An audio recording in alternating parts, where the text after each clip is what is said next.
Welcome to Unleash the Awesome with Dave Gambrill. All of us have unique skills, talents, and abilities that aren't being used to their full potential. Our mission is to share the people, tools, apps, and other resources that will help you unleash your awesome on the world.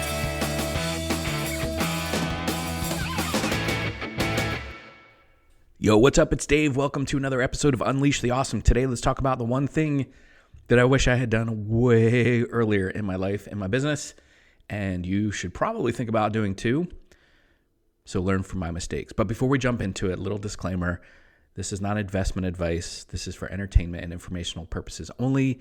Do your own due diligence. I'm not making any specific investment or business recommendations on this episode. Okay, now with that out of the way, one of the things I think you should do is figure out how to add recurring revenue or at least another revenue stream to your household. And by that, I don't mean, go working multiple jobs, although if that's what it takes, then do it. But one of the things that I discovered really early on was kind of a two-pronged approach. So one of the things I did in my career was I figured out how to get a job that had a company car. And I had that for about 12 years. And while that wasn't specifically a revenue stream, it did eliminate a pretty regular bill that I had, right? I didn't have a car payment. I didn't have a gas payment. I didn't have an insurance payment for that car for 12 years, right? So while that was not exactly income necessarily, it did offset one of the expenses that I had. But one of the things I started doing was I was very involved in the sport of lacrosse. I played it. I coached it. I volunteered a lot. And I was coaching my kids and the youth program locally, and I realized that they needed referees. They needed officials, good officials that knew what the heck they were doing, knew what the game was about. Most of the referees that we get, the first game they ever saw, they officiated, right? So it wasn't very good in terms of the quality. So I decided that I was going to officiate, and I went and I got certified to do all that. And I would ref games on the weekends or a couple nights a week or both. And I could make a few $1,000s easily in the spring. And with the summer tournaments and stuff that we have here in New Jersey, New York, area, sometimes I do them in Baltimore, pretty much the whole East Coast. I've done them even down at the Wide World of Sports in Orlando. I realized that was pretty good to have that additional revenue stream. Yes, it took effort. Yes, I was working a full-time job and doing this. Yes, it took some time away from the family, but the revenue that was created, the income that was created because of that allowed me to do a whole bunch of things with my family that I probably wouldn't have done otherwise, like go on these really nice trips to Disney World, stay in the really nice resorts right on the property, stay for more than 2 or 3 days, right? Stay for maybe a week, do all these things. And so that gave me some freedom and flexibility to do some other stuff because yes, I had a great high-paying job. My wife had a job as well. We were doing okay, but we were saving a lot of our money for retirement, for kids' college, things like that. And once I figured out that I could generate additional revenue, this was so critical to all the other things I wanted to do, because then when I wanted to grow another side hustle, which is pretty much the stuff that I do now, which is now full-time, but my digital marketing mentorship Facebook group, you should probably come check that out. My coaching, my training, my consulting, all of that stuff grew out of the additional revenue that I had from officiating lacrosse games. So anytime I needed to buy new software or go to a training or whatever, instead of that coming out of my household budget or coming out of the stuff that I was doing, working full time, it came out of my side hustle, if you will, which was lacrosse officiating. And I was pretty serious about keeping track of, how much was coming in and having a target for each spring and summer. And pretty much you could referee any sport year round now, at least in the United States. But what that did for me was it opened up my eyes to, wait, this is really cool to have additional revenue coming in. Now, this was not automated. It was not recurring. And so I had to go out and, run around and do it, which was good for me because it kept me active, right? So it kept me moving, kept me active, kept me healthy, but I was also getting paid for it. Anytime you can do those two things, it's pretty awesome. But I started thinking about, how can I get some kind of recurring revenue? Because how awesome would that be to not only be working these lacrosse games, working my full-time job, but have another revenue stream. And so I looked at all kinds of things, and there's all kinds of options out there for you. I'm not going to make a specific recommendation, but you could have a property that gives you recurring income, like a rental property or Airbnb, whatever. You could have direct sales or network marketing. You could have all kinds of things, right? There's all kinds of options out there for you. You could become an affiliate for a software program, like some of the stuff I do with Kajabi and Clickfunnels. Basically, recommend that people use some software, and as long as they use that software, you're getting a commission pretty much month after month. There's other programs out there, but as a way of an example, I share those with you. But that was something that I wish I had done sooner, because it gives you so much freedom and flexibility to do other things. So when you have revenue coming in, when you have additional income coming in, it gives you choices, right? One of the biggest things I hear people say when I say, hey, you should go do this thing, or you should build this course, or you should start building your email list, or you should get this software to help you. People are like, I can't afford it, which is a mindset thing and another story for another day. But if you said, okay, I'm going to go out and I'm going to referee some basketball games, or I'm going to go sell some stuff on Etsy or sell some stuff on eBay or whatever, and to say that, all the money that you generate from that, you're going to invest in your business, there's really no excuse anymore. I've heard Gary Vaynerchuk, he's an interesting cat, and I like a lot of stuff he does, but, he kind of pushes hard this hustle and grind stuff, which I'm not a huge fan of. I mean, you got to work hard, but I don't want to be angry and tired all the time. So, but one of the things he talks about is like, could you go through your house, your basement, your garage, and find a whole bunch of stuff and sell it on eBay, right? There's probably a bunch of stuff in your house that you're not using anymore. You have Facebook Marketplace, Instagram Marketplace, eBay, whatever. That would give you a load of cash to then invest in the tools and stuff you need to build your business, to build your side hustle, whatever. Like, there are ways, but I just wish that I had figured out sooner.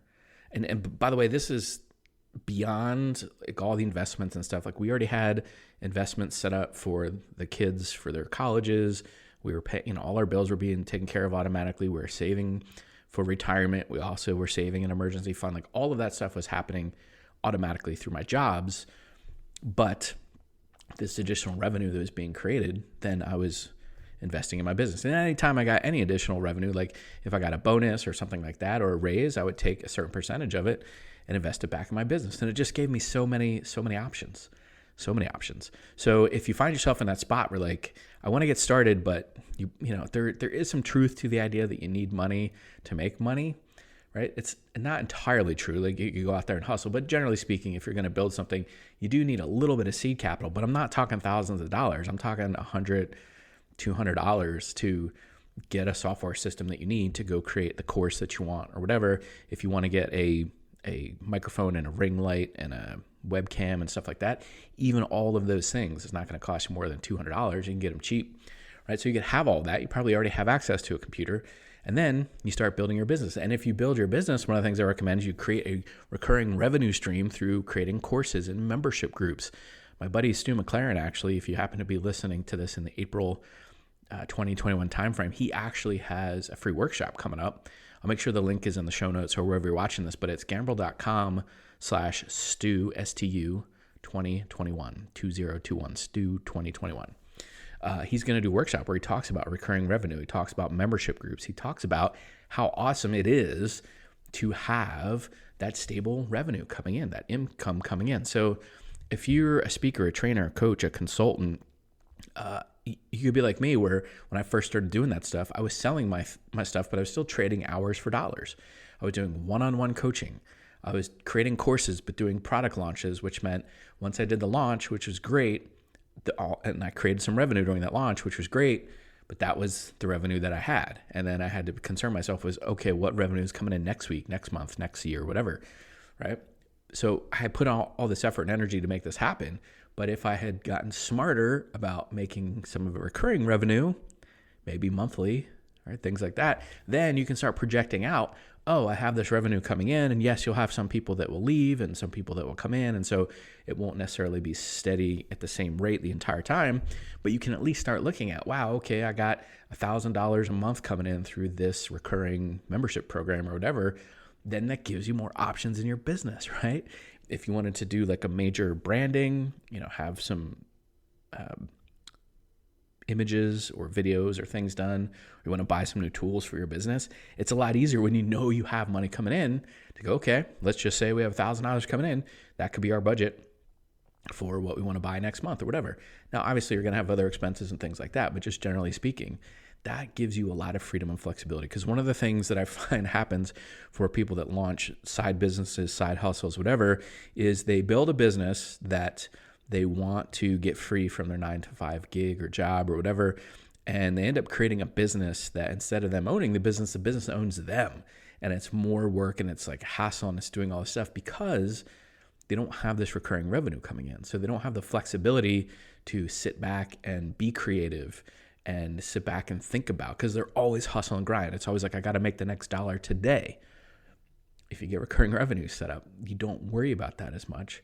And then when you have to create things, which lots of you are creating courses and online content, things like that, it's really, really hard to be creative and be open and have an abundance mindset when you're like, I don't know how I'm going to pay my bills, or I don't know how I'm going to publish this online, or I don't have the right piece of software to help me edit this and it costs $50 and I don't have $50 to do it, right? If that's kind of what's going on in your head, then it's really hard to create. It's really hard to stay in that creative space. So I would highly encourage you to think about how you set that up. I don't know what it looks like for you. Maybe you buy stocks or something that gives you monthly dividends. Maybe you buy cryptocurrencies and stake them, or you can also earn interest on some cryptocurrencies. I do that currently with a couple things. You could have the rental properties, you could have network marketing, direct sales, like whatever it is, whatever you think for you, something you believe in, something you already know about, something you have a passion for. Can you set something up there where you're getting some kind of steady revenue? Doesn't need to be a lot, but just something. Because then once you set that up and once you have the confidence that you could do that, you can take some of that money, invest it back in whatever it is you're doing to grow that even more, but also invest it in the other side hustle thing that you actually care about, you want to grow.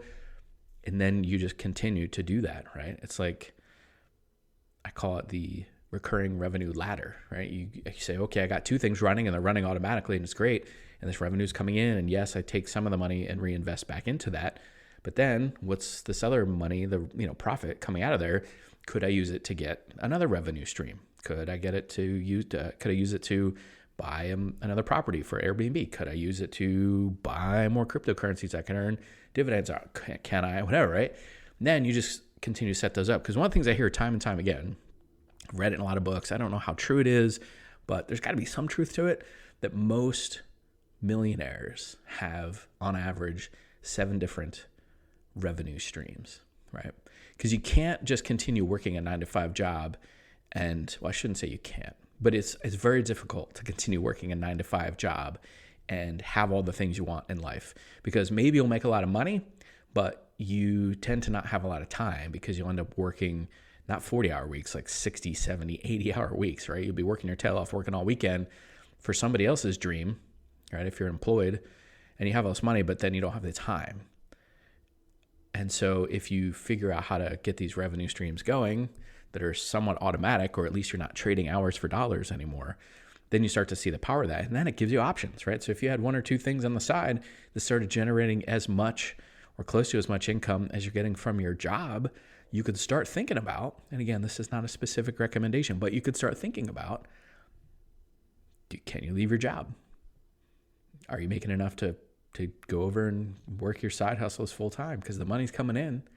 Then it gives you some options. But again, you want to do it by design. You want to do it by it being intentional. You don't just want to jump over there and then have that business own you, right? But if you do it smart, if you do it like the way Tim Ferriss teaches in his book, The 4-Hour Work Week, which I know has a crazy title, but it's a really great book.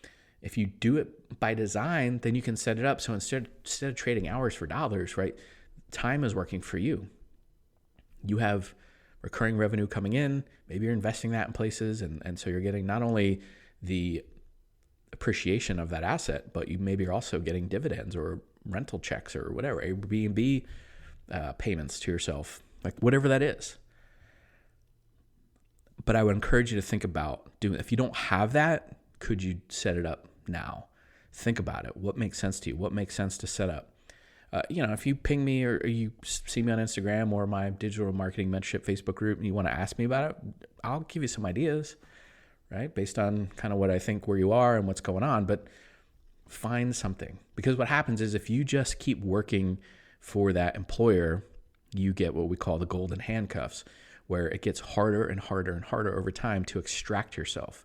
because of the benefits and the pay and all those other things. So if you want to give yourself some freedom, one of the things you kind of have to start building is what I would call a lifeboat, right? How do you create this thing on the side that if you wanted to, and you wanted to jump, maybe it wouldn't be as lucrative or the exact same as your full-time job, but it does give you some options. So if one day you go into work and you're finding like, you know what, I'm sick of this, and you're like, I'm out of here, then you have choice, right? One of the worst pieces of advice I've heard from people is this idea of like jump and build your wings on the way down, which has this implication of just quit and you'll go figure it out. Like, no.